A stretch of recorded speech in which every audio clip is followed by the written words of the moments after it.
Hello guys, good afternoon. Nabudol pala ako ni TikTok guys. May nakita akong parang siyang ano guys, parang cute na rice cooker. Yan. May saksakan pala siya guys ito. Ito yung cord niya. Yan, para siyang ang ganda niya guys. Legit Yan. ata to guys. Legit siya guys, maganda siya. Matry ko nga to guys kung gumagana siya. Yan. Kasi guys, nakita ko siya guys, pwede daw magprito ng itlog dito guys, mag-fry ng egg. Yan, matry ko nga mamaya guys. Kakarating lang nito. Binuksan agad ng mga chikiting ko kasi excited sila. Ayan, ito yung ano niya, on and off. Ayan.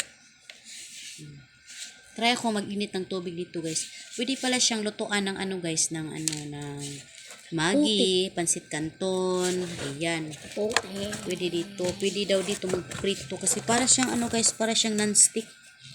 Yan. Thank you TikTok. Thank you Sealer. Thank you kay Mamang Driver.